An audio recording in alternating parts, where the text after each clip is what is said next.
Hello everyone, कैसे हैं आप सब। आई होप कि आप सब बहुत अच्छे होंगे। स्वागत है आपका मेरे YouTube channel Be Natural with Me में।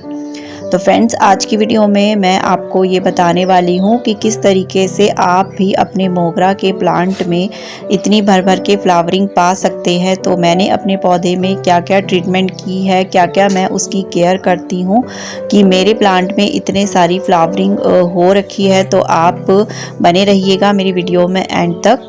तो सारी ही जानकारी मैं आपको मोगरा प्लांट के बारे में देने वाली हूँ, जिससे आपके प्लांट में भी इस तरीके से भर भर कर फ्लावरिंग हो जाएगी फ्रेंड्स।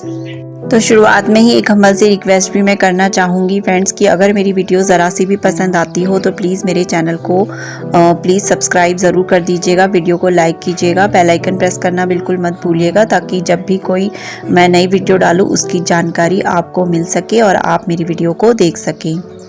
तो फ्रेंड्स, मोगरा का जो प्लांट है वो एक समर सीज़न का प्लांट है, यानी कि इसमें जो भी फ्लावरिंग होती है वो समर सीज़न में ही होती है और विंटर सीज़न में ये डोरमेंसी में चला जाता है। ये एक परमानेंट प्लांट है जो हमेशा आपके गार्डन में बना रहता है, बस विंटर सीज़न में ये डोरमेंसी में जाता है तो ये पूरा प्लांट सूख जाता है, इसकी सारी पत्तियाँ भी झड़ जाती हैं। तो और जैसे ही स्प्रिंग सीज़न आता है, फरवरी शुरू होती है फ्रेंड्स, तो इसमें नई नई ब्रांचेस निकलने लगती हैं। तो जब ये डोरमेंसी पीरियड से बाहर निकलता है फ्रेंड्स, उससे तभी से हमें इसकी जो केयर करना है वो शुरू कर देनी चाहिए। जैसे कि फरवरी के मंथ में मैंने इसमें क्या क्या ट्रीटमेंट की थी। तो फ्रेंड्स, अगर आपका पौधा ज़्यादा पुराना हो चुका है, रूट बाउंड हो चुका है, तो पहले हमें उसकी रूट प्रूनिंग करनी पड़ती है और उसके बाद हमें इसे रिपोर्ट करना पड़ता है। और अगर आपका पौधा रूट बाउंड नहीं हुआ है तो भी हमें इसकी जो ऊपर से गुड़ाई करके ऊपर की काफ़ी सारी मिट्टी को निकालकर इसमें इसकी रूट फिलिंग करनी पड़ती है, यानी कि उसमें फिर हमें गोबर की खाद वगैरह या फिर वर्मी कंपोस्ट और भी कई सारी खाद वगैरह होती हैं। तो मैंने तो खैर गोबर की खाद ही अपने पौधे में डाली है, तो वो हमें सब ट्रीटमेंट करना पड़ता है। वो आप जाकर मेरी पुरानी वीडियो जाकर देख सकते हैं। तो अभी फ़िलहाल इसमें जो है फरवरी के महीने में रूट प्रूनिंग करने के बाद इसमें फ्रेंड्स ऊपर से भी हमें अपने प्लांट की जो है कटिंग प्रूनिंग कर देनी चाहिए, और जो भी इसकी पुरानी ब्रांचेस है वो सब हमें कटिंग कर देनी चाहिए। उसके बाद जो नई नई ब्रांचेस आती हैं उसी में हमारी फ्लावरिंग आती है फ्रेंड्स। तो इसमें जो भी फ्लावरिंग होती है वो टिप में ही होती है। अगर आपका पौधा अभी भी कोई फ्लावरिंग नहीं कर रहा है, यानी कि उसमें कलियां भी बननी शुरू नहीं हुई हैं, तो आप अपने पौधे की जो है थोड़ी थोड़ी ट्रिमिंग कर दीजिए, यानी कि ऊपर से उसकी जो ब्रांचेस हैं सारी ही ब्रांचेस को आप थोड़ा थोड़ा ट्रिम कर दीजिए। तो जो आपकी नई ब्रांचेस आएंगी उनमें आपकी फ्लावरिंग होगी। तो अब अभी मैं फ्रेंड्स आपको ये बताऊंगी कि इसमें मैं कौन सी खाद मैं डालती हूँ, कौन सा लिक्विड फर्टिलाइज़र मैं इसमें डालूंगी कि मैं आपके पौधे में भी इस तरीके से जो भर भर कर फ्लावरिंग है वो शुरू हो जाएगी।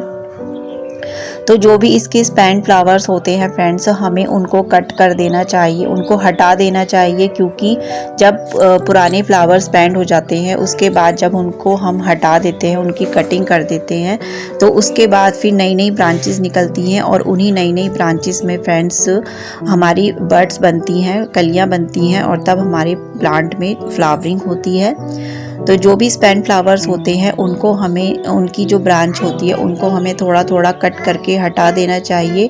और अगर बात करें पानी की, तो फ्रेंड्स पानी इसमें उतना ही हमें देना है कि हमारा जो पॉट की मिट्टी है वो मॉइस्ट रहे, ज़्यादा हमें इसको गीला नहीं बनाना है। और फुल सनलाइट का ये प्लांट है, हमें इसको ऐसी जगह पर प्लेस कर देना है जहाँ पर इसे कम से कम 3-4 घंटे की सनलाइट मिलती रहे। और हफ्ते में एक बार हमें इस पौधे की जो मिट्टी है उसकी गुड़ाई कर देनी चाहिए, ताकि इसकी जड़ों में हवा पास होती रहे और उसकी जड़ों को हवा मिलती रहे, ताकि उसकी जो जड़ें हैं वो अच्छे से फैल सके। तो कल परसों ही फ्रेंड्स मैंने अपने पौधे में फंजीसाइड का स्प्रे किया था। तो बीच बीच में हमें महीने में कम से कम एक बार अपने पौधे में फंजीसाइड का स्प्रे भी ज़रूर कर देना चाहिए, ताकि हमारे पौधे में कोई भी फंगस अटैक ना हो। तो इस तरीके से जो भी सूखी सूखी ब्रांचेस होती हैं हमें उन्हें हटा देना चाहिए। तो चलिए बात करते हैं इसके फर्टिलाइज़र की। तो मैं इसमें कौन सा लिक्विड फर्टिलाइज़र देती हूँ वही मैं आज आपको बताने वाली हूँ। तो फ्रेंड्स, मैं इसमें कोई भी केमिकल फर्टिलाइज़र नहीं डालने वाली हूँ। जो भी मैं डालूँगी फर्टिलाइज़र वो बिल्कुल ऑर्गेनिक है, यानी कि घर की ही चीज़ों से बना हुआ है। जो भी हमारे किचन से निकलता है उन्हीं सामान से मैं ये फर्टिलाइज़र बनाने वाली हूँ। जिसमें मैंने लिया है ये प्याज के छिलके जिसमें पाया जाता है फॉस्फोरस, और केले के छिलके जिसमें पाया जाता है पोटेशियम।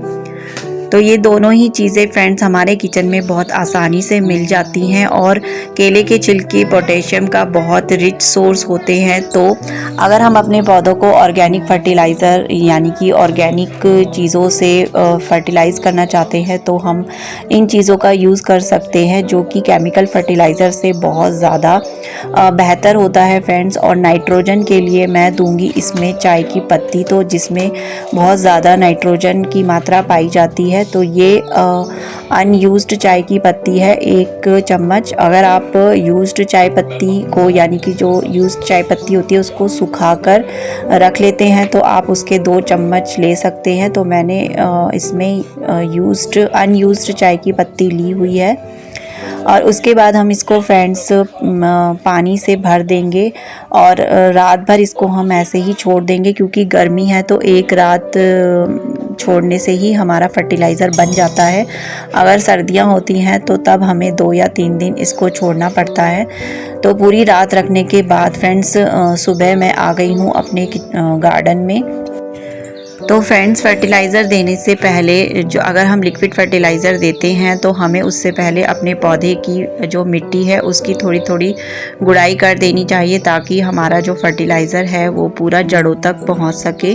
तो देखिए, मैंने 1 लीटर का जो मग है वो आधा पानी से भर लिया है और आधा मैं इसमें फ़र्टिलाइज़र डाल दूँगी। अगर आपका जो ये फर्टिलाइज़र है आप ज़्यादा दिन रखते हैं तो इसको ज़्यादा पानी में डाइल्यूट करके आप दे सकते हैं। अब क्योंकि मैंने ये फर्टिलाइज़र सिर्फ रात भर ही रखा है तो मैं इसमें आधा आधा का रेशो रखूँगी। तो ये फर्टिलाइज़र देखिए मैंने अपने पौधे में डाल दिया है, और कुछ दिनों बाद ये फिर से फ्रेंड्स फूलों से भर जाएगा। तो जो भी स्पेंट फ्लावर्स होते हैं उनको आप एक बार कट कर दीजिए और उसके बाद ये फर्टिलाइज़र डाल दीजिए, तो आपका प्लांट फिर से फूलों से भर जाएगा फ्रेंड्स। तो यही थी फ्रेंड्स आज की मेरी छोटी सी शेयरिंग। आई होप आपको पसंद आई होगी। तो प्लीज़ ज़रूर एक लाइक कीजिएगा, चैनल को सब्सक्राइब कर दीजिएगा। मिलते हैं नई वीडियो में नए टॉपिक के साथ। तब तक के लिए bye bye friends, happy gardening.